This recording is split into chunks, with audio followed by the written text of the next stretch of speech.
Again, good morning, everyone. So we are here on the lecture.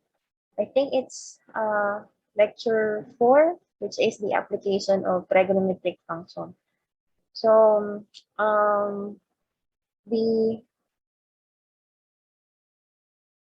here is the we're still on chapter 1, which is on the trigonometric function. So basically, we're going to discuss some sample problems which involves the practical application of a trigonometric function in solving, for example, air navigation, surveying, inclined plane, and so on. So there are a lot of application of trigonometry. So we are going to discuss some of the basic application and practical application of trigonometric function. What? So I see some students who are still joining with us. So thank you for logging in into this virtual session. Okay, so let's now start. So don't worry if you cannot catch up. I'm going to post this video on our uh, uh, YouTube video account. Okay. So as a review, we are familiar with this one, right? So in our elementary, we are oriented with the directions. We have the main, the north, the south, the east, and the west. So we have the secondary direction, which involves northeast, which is located here. Sorry, I need to grab a pen for a while. So let's start with the northeast. So in between of the north and the east, we have also northwest. So in between of the north and the west, we have the southwest. In between of the direction of south and west, and the lastly we have the southeast.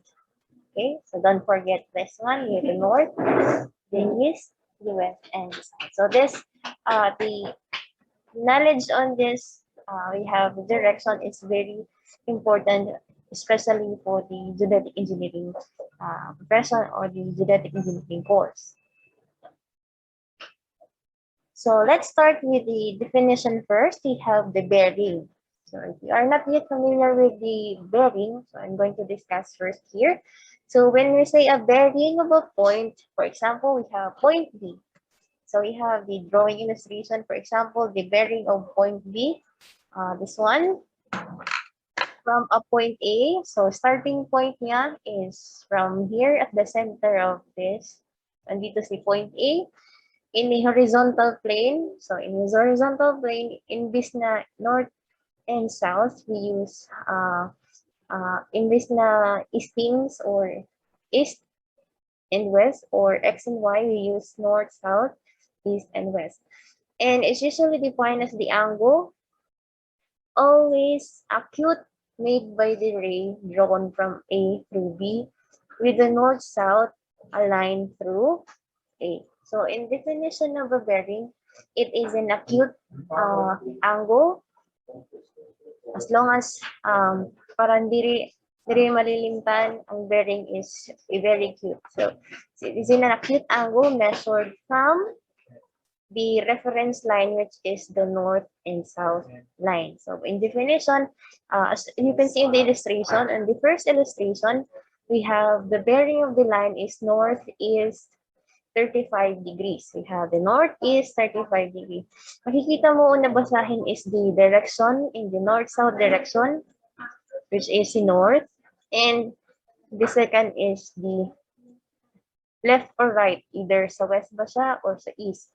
Sa illustration, we have north 35 degrees east, so which means yung ating measurement is nag-start siya sa itong line na to, from north to south, ito na line. So if the bearing from the definition itself, it is coming from this line, hanggang doon kung saan papunta yung line or yung point B. So another illustration naman, dito si south 35 degrees east. So titingnan nyo si south, so nasa baba siya, and sa east, which means nasa left side. So bababa, so this is south, and sa left side, so dapat in between siya sa south and sa east. So again, yung ating bearing is acute angle which is measured from the north-south line. So if we draw south 35 degrees east, we measure from this line here, since ito yung north-south na line, hanggang doon sa point kung nasaan yung ating point B. So this is now north 35 degrees, for example. Okay, another. Pag nasa south siya, and nasa west. Similar, 35 degrees. So again, yung ating reference line is itong north-south na line. So 35 degree, since sa west siya, so andito siya sa south, papuntang west. So this is the south 35 degrees west. Okay. Another, si north 35 degrees west. Andun siya sa north, which means andito yung ating reference. Nasa west, pag ganito, that is east. Northeast, di ba? So, since west to, so this is north west. So, that is north 35 degrees west. So, again, yung ating bearing is always acute, which means hindi siya lalagpas ng 90 degrees. Okay. So, for example, meron tayo ditong line. Example, meron tayong line. And then, ito yung 0 degrees. And this is the north. So, if we create the angle coming from here to here, tapos andito yung line. So, this angle here is not the bearing. But the bearing is itong angle dito. So, which is 90 minus the angle in this area. Okay, since yung ating bearing is measured in north or either south na reference line. Okay, so I hope that is clear. So the bearing is being read from the north-south line toward the east or west angle. So we have also another term to be discussed, which is the vectors. So any physical quantity like force or yung velocity, which has both magnitude and a direction, is called a vector quantity. So it's represented by a directed line segment and arrow called a vector. So direction of the vector, yung direction mismo ng vector of a given quantity, and the length of that vector is proportional to the magnitude on a quantity. So if the vector is longer, which means yung drawing, if you are going to draw the vector, the length is longer. Okay, it's proportional. So kung maliit lang yung vector, maliit lang din yung kanyang magnitude. So we have an example. So a surveying drone, merong surveying drone, kung nakakita na kayong mga drone, is traveling, nagka-travel siya. Ito yung direction ng travel niya, north 40 degrees east, which means yung bearing ng pag-travel ng drone ay north 40 degrees east at 200 miles per hour. So ito yung 200 miles per hour, ito yung velocity ng drone. So its velocity is represented by a vector AB. So let's say yung velocity ng drone is noted as AB. So if we draw this situation, for example, ito yung ating plane, meron tayong north and east. So this is the first step. If you draw the plane para hindi mawala. So if this is, again, yung direction or yung bearing ng travel ng plane is north 40 degrees east. Since nasa north siya and then east, so first quadrant. So this is 40 degrees. So yung ating vector is running from 200 miles per hour. So this is represented as the vector AB, which yung starting point is A and ending point niya is point B. Okay? So another example. So if two vectors are said to be equal if they have the same magnitude in a direction. So in this example here, do you think these two vectors are equal? Equal ba tong 200 pounds 30 at 35 degrees and the 30 pounds at 135 degrees? So do you think this is equal vector? So by the definition itself, so two vectors are equal if they have the same magnitude. So sa magnitude pa lang, 20 pounds versus 30 pounds, magkaiba na siya. So these vectors, two vectors are unequal. In the direction, ito is 35 degrees. So, and ito is 135 degrees. So, different bearing in different the direction. So, we can only say if the two vectors are equal if the magnitude and the direction is equal. So, how are we going to apply addition and subtraction of the vector? So, the resultant vector, when you say resultant vector, if we add two vectors, the result will be called the resultant. So the resultant or sum, vector sum, if we add two vector, the answer will be known as the resultant. So a vector sum of a number of vectors in all in the same plane is that a vector in the plane which would produce the same effect as that produced by all the original vectors acting together.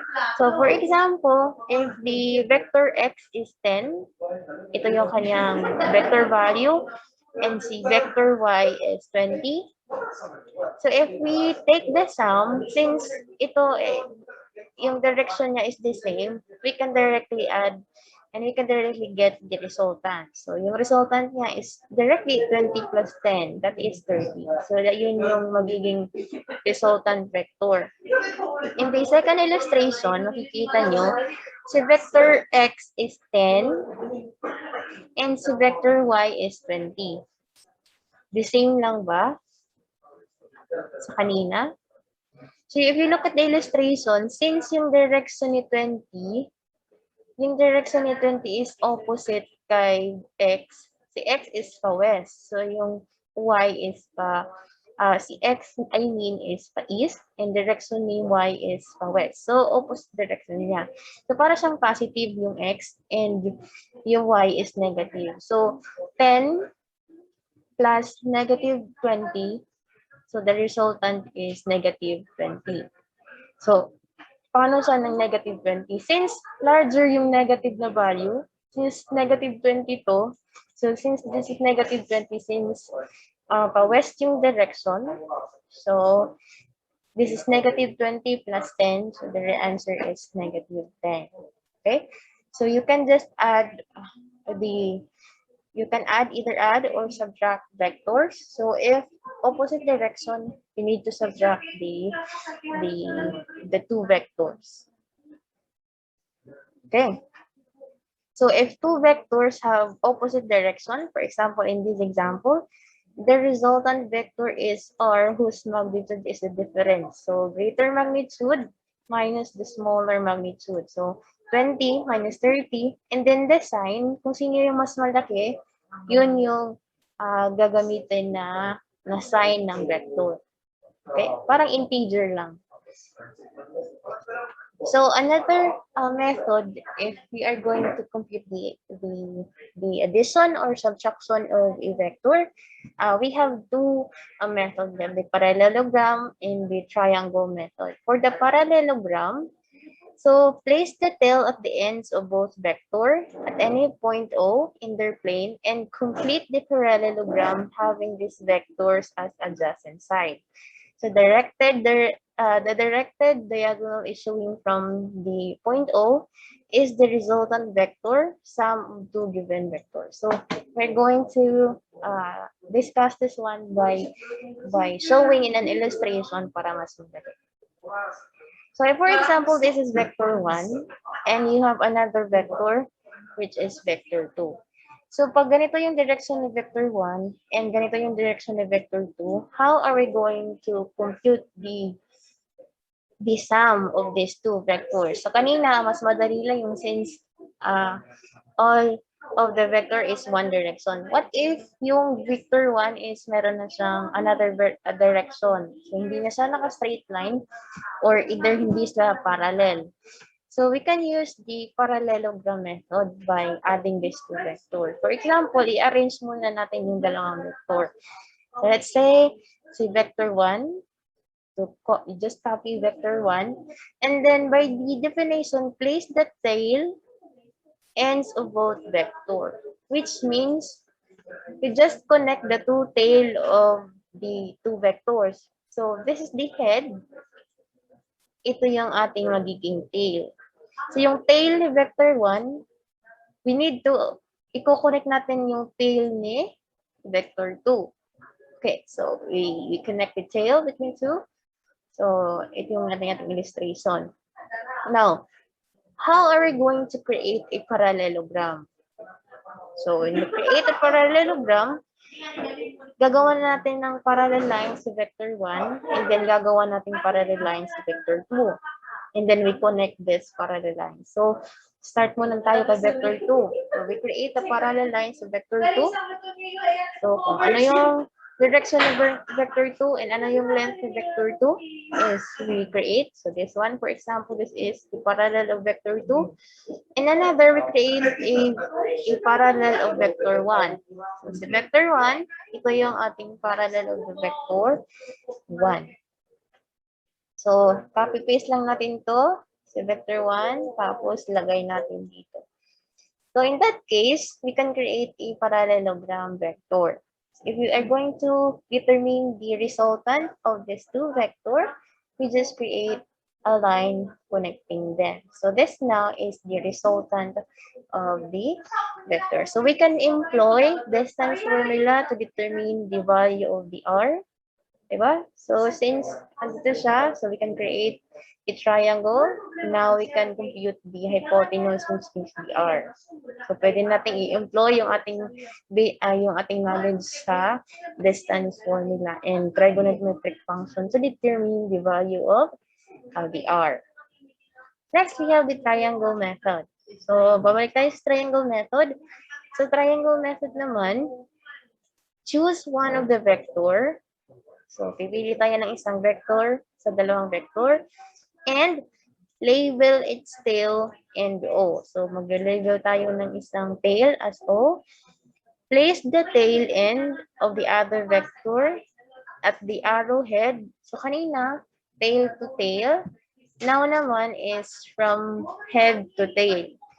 So the resultant is then line segment closing the triangle and directed from O. So if we are having an example, same kanina, vector 1 and si vector 2. So if we are going to use the triangle method, so for example, meron tayong vector 2, we just copy vector 2, we just put it here, si vector 2. By the definition, yung down head is, o-connect natin siya sa isang tail. Which means, i-connect natin yung yung vector 1 dito sa head ni vector 1, ni vector 2. So, this is now the vector 1. So, connected na siya.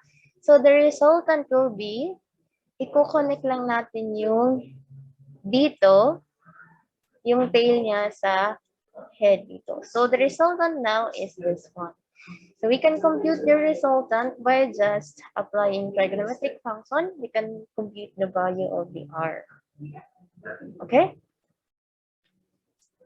So, let's discuss the other application of the trigo function in here in air navigation. So, this is very common since ating profession, geodetic engineering. So, we use aerial photogrammetry in which we nagka-capture lang tayo ng mga aerial photos sa ground, and then we process the image, and then doon tayo mag-create ng drawing or create a plan or create a map. So, we need to take account the movement or yung direction ng airplane or ng direction ng sensor na gagamitin. For example, the drone, yung mga drone na ginagamit sa survey. So, let's define muna yung mga terms para hindi mako-confuse. When, for example, you meet the problem which use these terms, airspeed, drift angle, ground speed, course, heading, wind angle, and etc. Okay, so let's define muna these terms. So, I know some of you first time nakamit ng mga term na to. So, let's define heading. So, the heading of an airplane is the direction in which the airplane is pointed. So, sa illustration dito, this is the heading. So, yung heading. So, yung ating airplane is this line here. So, ito yung airspeed. Ito yung direction kung saan nagta-travel yung ating airplane. So, itong airspeed na to. The heading is measured clockwise from the north and expressed in degrees and minutes. So, if this is the north, yung ating heading is coming from this north direction hanggang dun sa kung saan yung direction ng airplane. We have another, the airspeed. C is the speed of the airplane in still air. Pag nasa hangin pa siya, so this is the speed. So ayan, hanggang doon. So this is the direction or speed ng plane. We have also the course. So course or yung track, yung dadaanan of an airplane is the direction in which it's moved relative to the ground. So the course is measured clockwise from north. So para siyang heading, but hindi siya on the direction on the airplane na nasa hangin, but in the direction in which relative to the ground, that is the course. So pag course relative to the ground, if you can see in the illustration, ito yung north. The course is measured until here. Okay, so ito yung illustration ni course. Okay? Hanggang sa doon sa ground speed niya. So, another term, we have the ground speed. This is the speed of the airplane relative to the ground. So, yung sa gano'n siya kabilis with respect sa ground. Then another also, drift angle. So, drift angle, this is the difference in angle between the ground speed and the air speed. So, ito lang yung angle, itong theta dito. So, this is the difference in angle between the air speed and the ground speed. We have also the wind angle. So, this is the gaano kalakas yung hangin while the airplane is moving along. Okay? Yung wind angle and gaano siya kabilis. And yung hangin pa na nagpo-push sa airplane pababa ng ground. Okay? So let's have a sample problem on this application on air navigation. So an airplane flying at 240 miles per hour on a heading of 60 degrees when the wind is 30 miles per hour from 330 degrees. Now, we are going to determine the ground speed and the course of the plane. So, iisahin muna natin yung problem. An airplane flying at 240 miles per hour. So, yung bilis ng airplane is 240 miles per hour on a heading. Diba? Yung heading is the direction mismo o yung bearing ng airplane while traveling 240 miles per hour. So, yung hangin naman is 30 miles per hour from 330 degrees north. Diba? Always, yung hangin is measured always clockwise from the north. Yung ating i-determine is the ground speed and yung course ng plane. Okay? So, let's have in here. So, this is yung ating north and east na drawing. Yung ating plane. So, isa-isahin natin. So, an airplane flying at 240. For example, ito dito yung takbo ng plane. We have 240 miles per hour. So, meron siyang heading. Di ba yung heading is measured here? Measured from the north hanggang dun sa direction ng plane. So, that is equals to 60 degrees dito. So when the wind is 30 miles per hour from 330 degrees, which means merong hangin na nagahata kay airplane. So if this is north, so ito yung 330 degrees. Ito yung 330 degrees. And then, yung speed ng hangin is 30 miles per hour. Now, we are going now to determine the ground speed, di ba?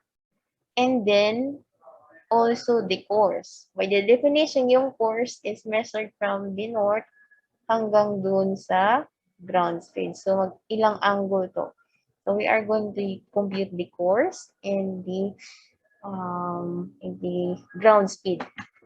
So, ano yung nakikita natin? So, we can create a right triangle here. So, this is the right triangle, di ba? Makikita nyo, so this is the right triangle. So, this is the adjacent of the angle. And here.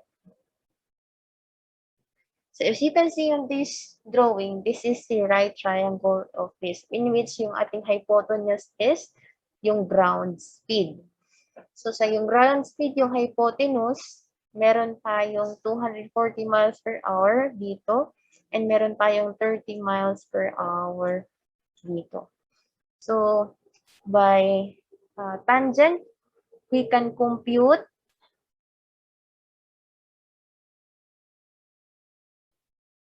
we're about to end, and we are going to resume right after. So, you can log in balik na lang. So, since this is only 40 minutes, so if this will end without any notice, you can log in right away. Okay, so this is ground speed. So, you can use tangent and ano yung ating values na makukuha. So, we can compute the angle in between sa what do you call this angle here? So, the difference between the course and the heading. So, we can compute the value of the, for example, theta. Let's say this is theta here. If we can compute the theta, now we can compute the course. Since yung ating course ay 60 degrees plus yung ating theta. Okay? So, this is theta in between. So, yung ating ground speed, since this is a right triangle, we can compute the ground speed by just simply using the distance formula. So, yung ating 240 miles per second squared plus 30 miles per second squared. Therefore, yung ating ground speed ay 242 miles per hour. So, kindly check if my solution is correct. And then the course, we can compute the course by just simply computing 60 plus yung ating angles in between. So, 60 plus theta. So, how are we going to compute theta? So, we can compute theta by using tangent. So, kung tangent natin is opposite ng theta is si 30 and adjacent ni theta is 240. So, we can compute na theta. So, let's say theta is equal to arctangent of 30 over 240. So, theta is equivalent to 18 degrees. So, therefore, yung ating course is equivalent to 60 degrees heading plus theta. So, that is equals to 60 plus 18, that is 78. So, yung course ng airplane with respect to the ground is 78 degrees. Okay, madali lang. So, I hope you won't be confused on the terms, the ground speed. So, ground speed in relative to the ground, we have the airspeed o gano'ng kabilis yung takbo ng airplane. We have the heading, that is the direction of the airplane with respect sa nasa air pa lang siya. Okay.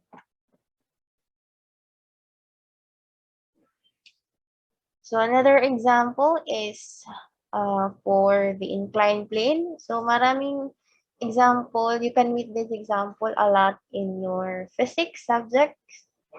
Okay, so let's try this one. A 500-pound barrel, meron barrel. So this is the barrel, itong circular, naka-side view yung ating barrel. on an rest on an 11.2 degrees inclined plane. So, naka-incline yung plane about 11.2 degrees.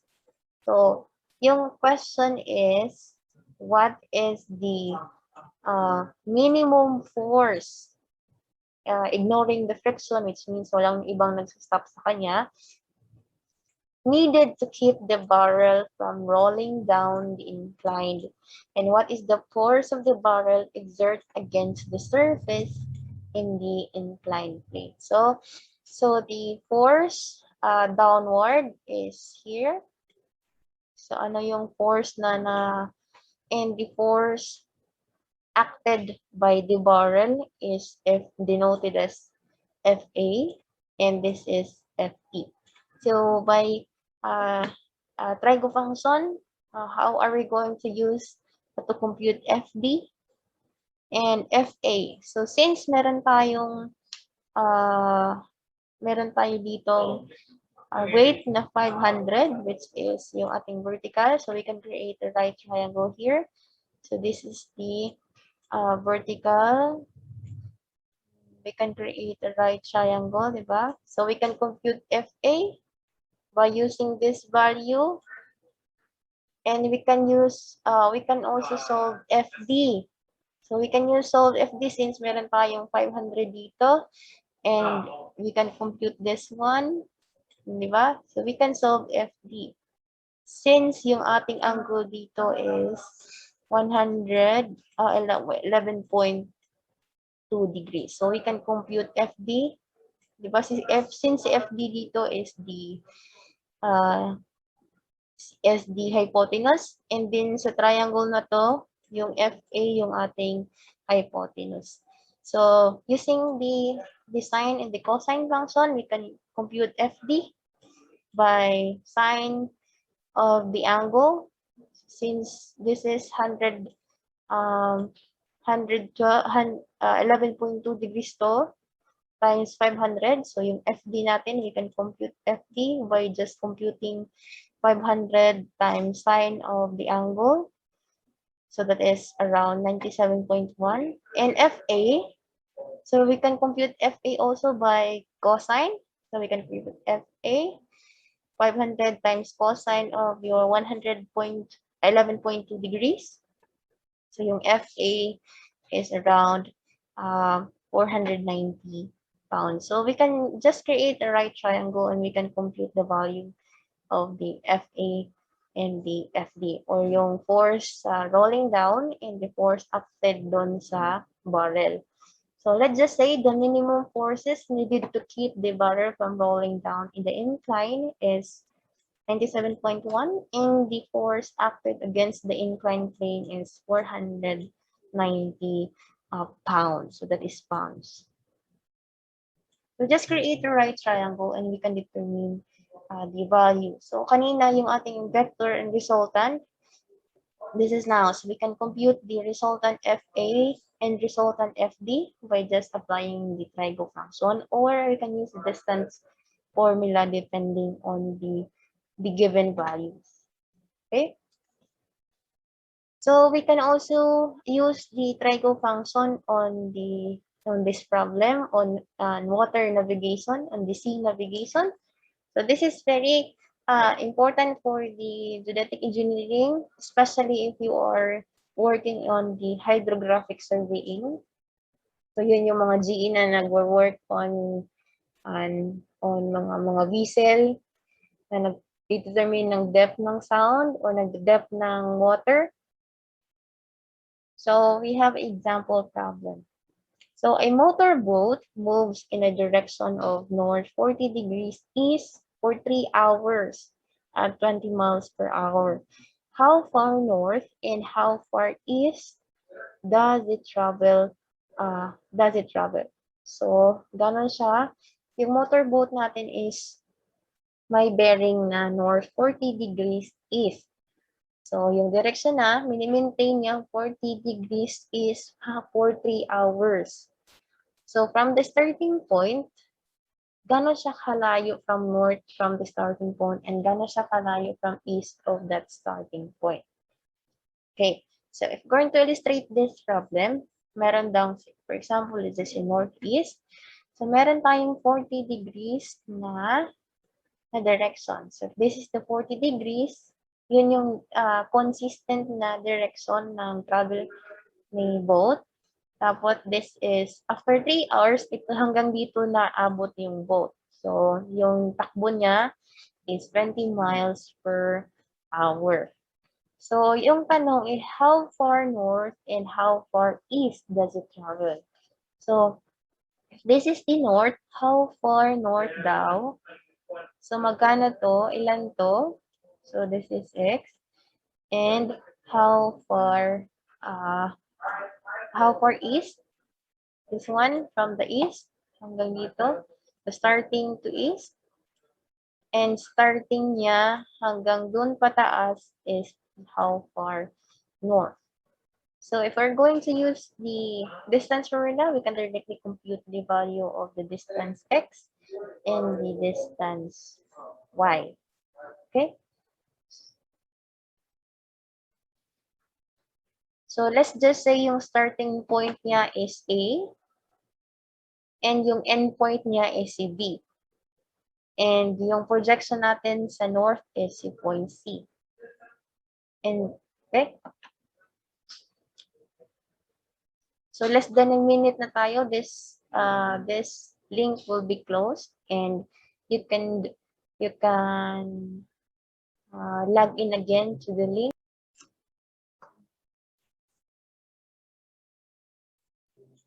Okay, let's continue. So this is how far the boat traveling after 3 hours from north and after 3 hours from east. So, solve natin yung distance na x and distance na y.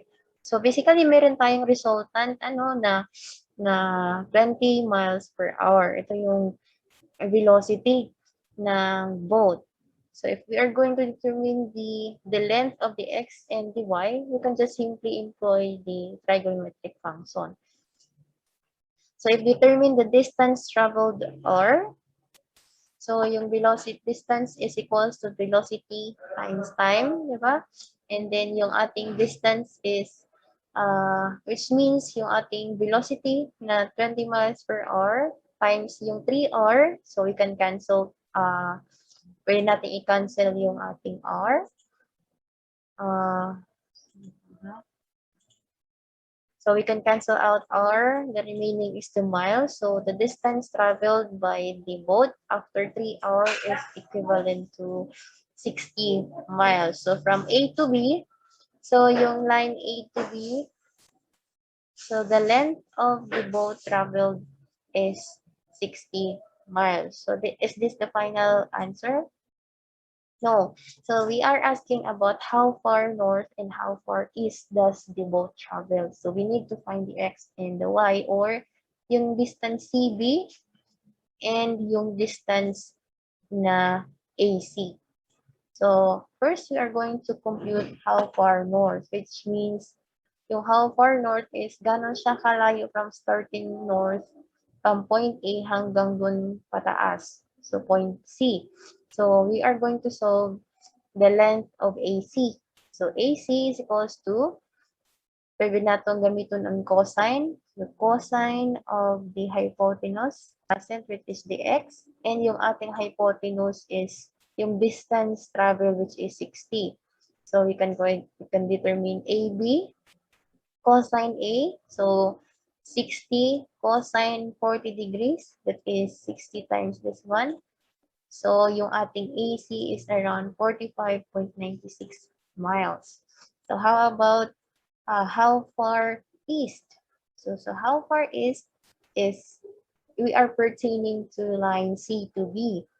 So, if we are going to compute C to B, that is equals to, pag C to B naman, we can compute sine, diba?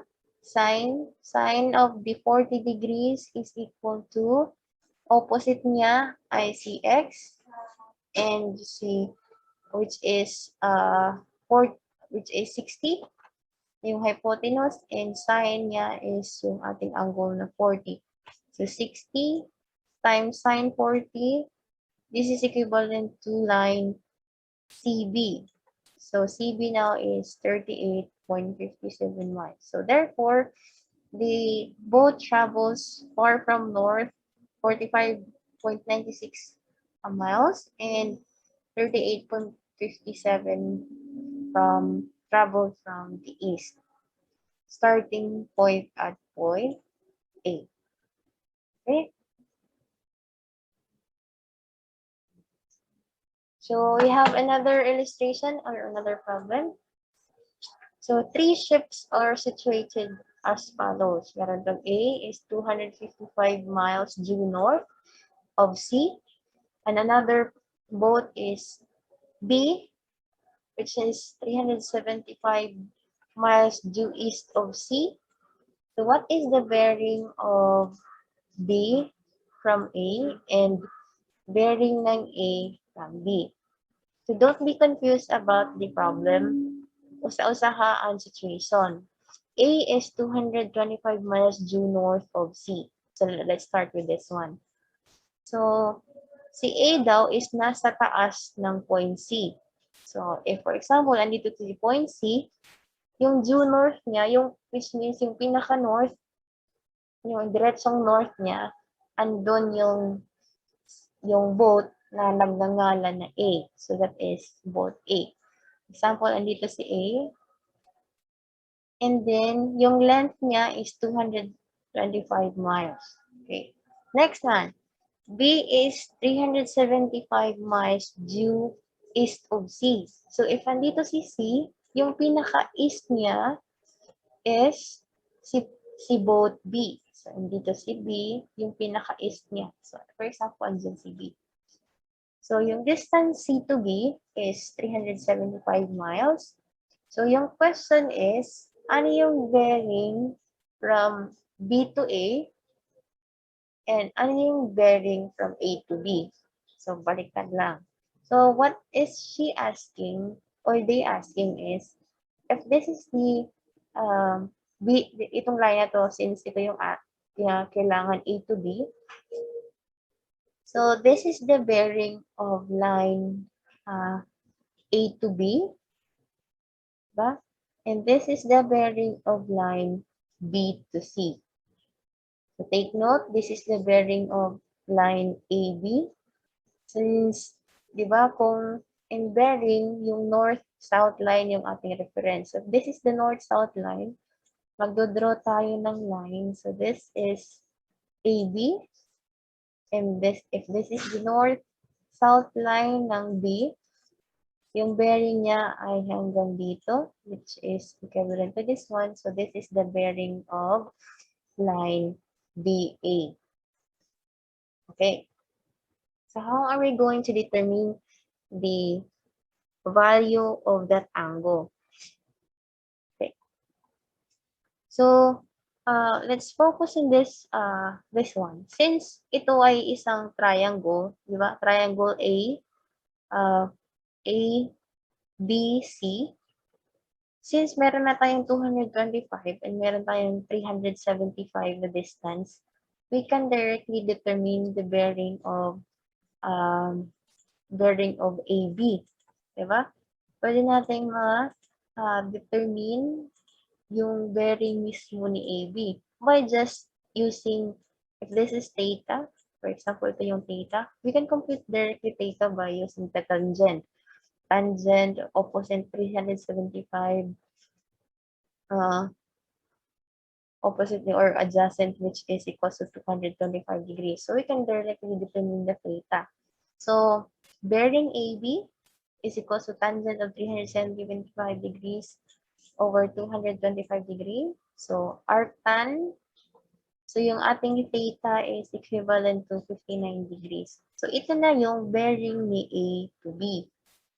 Diba? Bearing ni A to B. So pag bearing, it should always have a direction. Walang bearing na walang direction. Take note.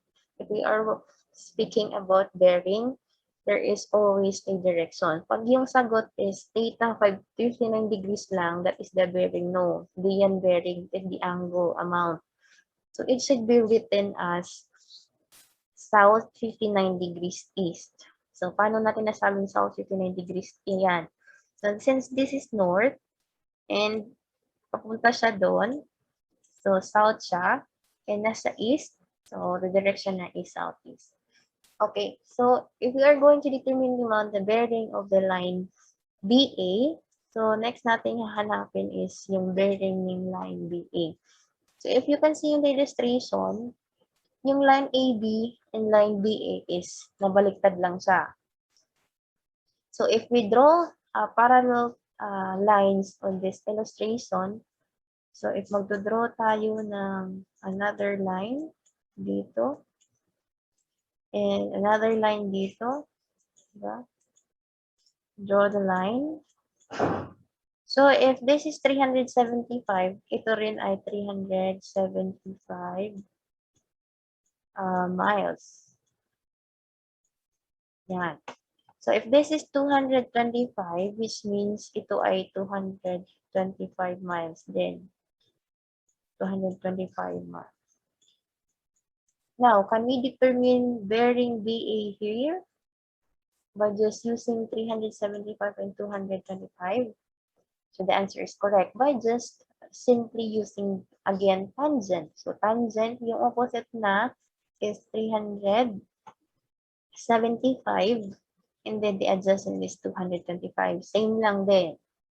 So tangent thus, if we are going to tangent since same lang siya, yung answer is similar, which is 59 degrees again. Now, does the answer similar to south 59 degrees is, since similar yung answer which is 59 degrees? So answer is no. Since yung direction niya, yung bearing ni AB, since this is north, ito yung ating bagong north. North siya, this is east, diba? Ito ay east, ito ay west. So from this angle here to here, that is, yung direction niya is north, west. So yung bearing ng B2A is north 59 degrees. So yung opposite lang siya. If you, kung makikita nyo, yung south ay naging north, ang naging east ay nagiging west. Since opposite lang siya. Yung BA and yung on the surveying term, ito yung tinatawag natin na back azimuth. So back bearing, back bearing and the forward bearing. So yung back bearing natin is AB, yung forward bearing natin is BA. So similar lang siya since binaliktad lang natin. Okay?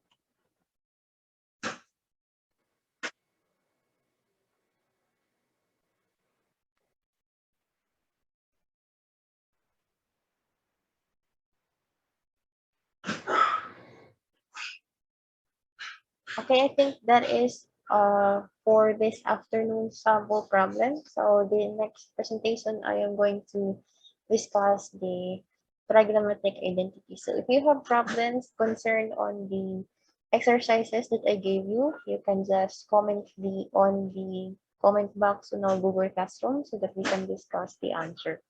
Okay, if what I have discussed here, you have questions and clarifications, you can directly comment on the comment box or directly post it on our Google Classroom or in the group chat so that your classmates also can, whether your classmate can answer your questions. Okay, so thank you for this afternoon. See you on the next virtual session.